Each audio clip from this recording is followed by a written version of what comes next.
আপনাদের একাদশ ভাবে রাস্যাধিপতি থাকার কারণে নতুন করে ভাবনা চিন্তা বহিঃপ্রকাশের সঙ্গে সঙ্গে আপনাদের কনফিডেন্স বৃদ্ধিপ্রাপ্ত হবে। আপনাদের স্বাস্থ্য, মান সম্মান এবং উচ্চ পথে আসীন হওয়ার প্রবৃত্তিকে পূরণ ইত্যাদি বিষয়ের ক্ষেত্রে কিন্তু ধনাত্মকতার মাত্রাটা বাড়বে।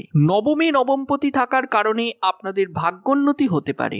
যে কোনো বিষয় ভালো গুরু কিন্তু এই সময় আপনি পেতে পারেন। স্পিরিচুয়াল দিক থেকে ডেভেলপমেন্ট এই সময় দেখা যাবে। আপনাদের চাকরি বলুন, ব্যবসা বলুন বা সেলফ এমপ্লয়ি যারা আছেন তাদের ক্ষেত্রেও বলছি, যে অবস্থায় আপনারা বিগত দিনগুলিতে কাটাচ্ছিলেন তার তুলনায় এই জুন মাসটিতে কিন্তু আপনাদের ক্ষেত্রে অনেকটাই উন্নতি দেখা যাবে। 4000 লট 9000 থাকবে পুরো জুন মাসটিতেই। এডুকেশনের ক্ষেত্রে এনার্জি নিয়ে এগোতে পারবেন এবং অনেকেই দেখবেন এই সময় এডুকেশনের ক্ষেত্রে যথেষ্টই উন্নতি করছেন। সিংহ রাশি বা লগ্নের ক্ষেত্রে কিন্তু দাম্পত্য জীবনে কিছু সমস্যা বা কিছু কলহর মধ্যে দিয়ে কিন্তু আপনাদের দাম্পত্য জীবন মোটামুটি একটা চলবে। বিশেষ কোনো ঝামেলা এখানে আসবে না, এটুকু বলা যেতেই পারে। নতুন বিয়ের কথাবার্তা কিন্তু এই সময় এগোতে পারে। লাভ ম্যারেজের ক্ষেত্রেও কিন্তু পজিটিভিটি রয়েছে। অ্যারেঞ্জ ম্যারেজের ক্ষেত্রেও পজিটিভিটি বৃদ্ধিপ্রাপ্ত হতে চলেছে। এখানে আরেকটি কথা বলি যে 14 জুনের পরে আপনাদের কিন্তু অনেক কিছু মনোবাঞ্ছা পূর্ণ হতে পারে। এরই সাথে সাথে সিংহকে সুস্থ সবল রাখবার জন্য একটি সানস্টোন ব্রেসলেট ধারণ করলে যথেষ্টই পজিটিভিটি বাড়বে।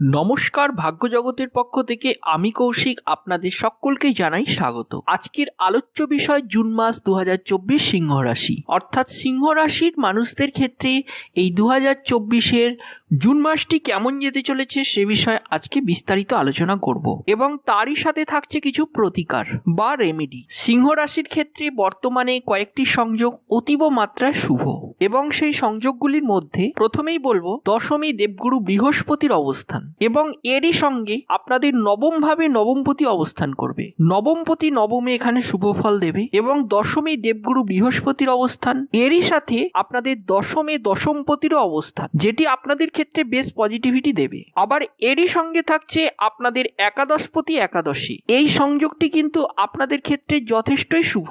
এবারে বলি যে সংযোগগুলি আপনাদের জন্য শুভ নয় বা কিছু অসুবিধাজনক সেই বিষয় নিয়ে। অষ্টম ভাবে রাহুর অবস্থান কিংবা দ্বিতীয় কেতু এবং সপ্তমে শনির অবস্থান।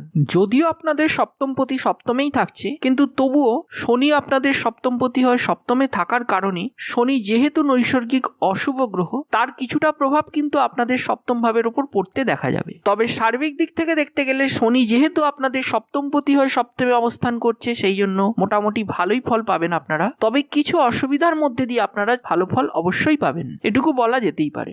নবমপতি নবমে আসার কারণে আপনাদের ধনাত্মকতার মাত্রাটা যথেষ্টই বাড়বে। চলুন এবার আমরা বিষয়টিকে বিস্তারিতভাবে বোঝার চেষ্টা করি, যার মধ্যে বিগত দিনগুলিতে আপনাদের ভক্তি বিশ্বাস কোথাও যেন একটু হারিয়ে যাচ্ছিল, সেইগুলো কিন্তু পুনরুদ্ধার পেতে পারে এই মাসে। আপনাদের একাদশ ভাবে রাস্যাধিপতির থাকার কারণে নতুন করে ভাবনা চিন্তা বহিঃপ্রকাশের সঙ্গে সঙ্গে আপনাদের কনফিডেন্স বৃদ্ধিপ্রাপ্ত হবে। আপনাদের স্বাস্থ্য, মান সম্মান এবং উচ্চ পথে আসীন হওয়ার প্রবৃত্তিকে পূরণ ইত্যাদি বিষয়ের ক্ষেত্রে কিন্তু ধনাত্মকতার মাত্রাটা বাড়বে। নবমে নবমপতি থাকার কারণে আপনাদের ভাগ্যোন্নতি হতে পারে। যে কোনো বিষয় ভালো গুরু কিন্তু এই সময় আপনি পেতে পারেন। স্পিরিচুয়াল দিক থেকে ডেভেলপমেন্ট এই সময় দেখা যাবে। আপনারা হয়তো অনেকেই বলেন যে ভাগ্য এই মুহূর্তে আমাদের সাথ দিচ্ছে না, কিন্তু এই জুন মাসটিতে সিংহ রাশি বা লগ্নের ক্ষেত্রে আপনাদের ভাগ্য কিন্তু যথেষ্টই আপনাকে সাপোর্ট করবে এবং এই সময় যারা উচ্চশিক্ষার ক্ষেত্রে ভাবছেন তাদের ক্ষেত্রে কিন্তু যথেষ্টই উন্নতি দেখা যাবে এবং ভ্রমণ সংক্রান্ত বিষয় কিন্তু এই সময় আপনারা লাভবান হবেন। যে কোনো ধরনের ভ্রমণে আপনারা কিন্তু লাভবান হবেন। এছাড়াও নবম ভাব থেকে আরো কিছু বিচার করা হয় যে মনের শান্তিটা কতখানি। অর্থাৎ দেখুন, অনেক কিছু জীবনে পাওয়া সত্ত্বেও এক একজন আছে যে মনে খুব একটা শান্তি নেই, সেক্ষেত্রে মনে হয় যেন তার আরো চাই আরো চাই। আবার এক একজন আছেন যারা খুবই অল্প জিনিসেই সন্তুষ্ট হন, তৃপ্তি পান তারা। সেই যে একটা সন্তুষ্টি বা তৃপ্তি, সেইটা কিন্তু এই নবম ভাব থেকে আমরা বিচার করে থাকি। অতএব এক্ষেত্রে কিন্তু আপনাদের যথেষ্টই মানসিকভাবে একটা তৃপ্তি কিন্তু আপনারা পাবেন, এটুকু বলা যেতেই পারে। সিংহ রাশির জাতক জাতিকারা কিন্তু অনেকেই দূর দেশে যেতে পারেন এই সময়। যারা ভাবছেন এই সময় বিদেশে কোনো কাজের সূত্রেই হোক বা যে কোনো ক্ষেত্রেই হোক বিদেশে যাওয়ার পরিকল্পনা করছেন, তাদের জন্য কিন্তু এই সময়টি যথেষ্টই শুভ। দ্বিতীয়ত, যারা দূর দেশে রয়েছেন তাদের ক্ষেত্রেও কিন্তু কিছুটা ধনাত্মকতা বৃদ্ধি হতে পারে। এই সময় আপনাদের পিতার সঙ্গে কিন্তু আপনাদের সম্পর্ক যথেষ্টই ভালো হতে চলেছে। পিতার শরীর স্বাস্থ্য নিয়ে, পিতার উন্নতির ক্ষেত্রে এই সময় কিন্তু আপনারা যথেষ্টই শুভ ফল পাবেন। যারা বিচারক, যারা আইন প্রণয়নের সঙ্গে যুক্ত, অনেকে স্টেনোগ্রাফার রয়েছেন, অনেকে কোনো ক্লার্কিয়াল জব করছেন, কেউ গ্রুপ ডি পদে রয়েছেন, কোর্টে শাসন ব্যবস্থার সঙ্গে অ্যাটাচ, সেটা লোয়ার কোর্ট হোক কিংবা হাইকোর্ট হোক, এই ধরনের ক্ষেত্রেও পজিটিভিটির মাত্রাটা বৃদ্ধিপ্রাপ্ত হবে। যে সমস্ত সংস্থা ঋণ প্রদানের কাজ করে, আপনি হয়তো সেই সংস্থার একজন ওয়ার্কার হতে পারেন বা কর্মকর্তা হতে পারেন, তাদের ক্ষেত্রে কিন্তু পজিটিভিটির মাত্রাটা নিশ্চিতভাবে বৃদ্ধিপ্রাপ্ত হবে। এবারে দেখুন সিংহ রাশির কর্মজীবনের ক্ষেত্রে কতটা পজিটিভিটি আপনারা লক্ষ্য করতে পারবেন। বর্তমানে সিংহ রাশির কর্মক্ষেত্রের জায়গাটা খুব একটা সুবিধাজনক অবস্থায় নেই। আপনি হয়তো বারবার চেষ্টাও করছেন যে কি করে পজিটিভিটি একটু বাড়ানো যাবে কর্মক্ষেত্রে, কিন্তু সেটা সম্ভব হচ্ছে না। না কর্ম পরিবর্তন করতে পারছেন, না প্রমোশনাল জায়গাটা ক্লিয়ার হচ্ছে, কিংবা যারা বিজনেস করছেন তাদের বিজনেসটা ঠিকভাবে দাঁড় করাতে পারছেন, ঠিক যেমন চলছিল ঠিক তেমনই চলছে, বিশেষ কোনো উন্নতি কিন্তু নেই। এই অবস্থায় বর্তমানে আপনারা রয়েছেন। এবারে বলি জীবিকা সংক্রান্ত বিষয়, আপনাদের ধনাত্মকতা ডেফিনেটলি বাড়বে এই জুন মাসটিতে। এখানে আপনাদের থার্ড হাউসের লর্ড ভেনাস, সেই ভেনাস কিন্তু আপনাদের 10th হাউসে যাচ্ছে এবং 10th হাউসের লর্ডও কিন্তু ভেনাস। তাহলে এখানে তৃতীয় এবং দশম ঘরের যে কানেকশন, এর ফলে কিন্তু একটা পরিবর্তন আপনাদের দেখা যাবে, যেটা কিন্তু আপনাদের জন্য পজিটিভিটি নিয়ে আসবে, এটুকু বলা যেতেই পারে। এবারে প্রশ্ন হচ্ছে এই পরিবর্তনটা কি? দেখুন, এই পরিবর্তনটি হচ্ছে আপনাদের চাকরি বলুন, ব্যবসা বলুন বা সেলফ এমপ্লয়ি যারা আছেন তাদের ক্ষেত্রেও বলছি, যে অবস্থায় আপনারা বিগত দিনগুলিতে কাটাচ্ছিলেন তার তুলনায় এই জুন মাসটিতে কিন্তু আপনাদের ক্ষেত্রে অনেকটাই উন্নতি দেখা যাবে। কিন্তু আমি এখানে আরেকটি কথা বলছি, এই উন্নতির ব্যাপারে যখন বলছি, যে আপনাদের জন্মকুণ্ডলীটি কিন্তু অবশ্যই অ্যানালাইসিস করে দেখতে হবে যে তাতে কোনো সমস্যা আছে কি নেই কর্মক্ষেত্রের বিষয়ে।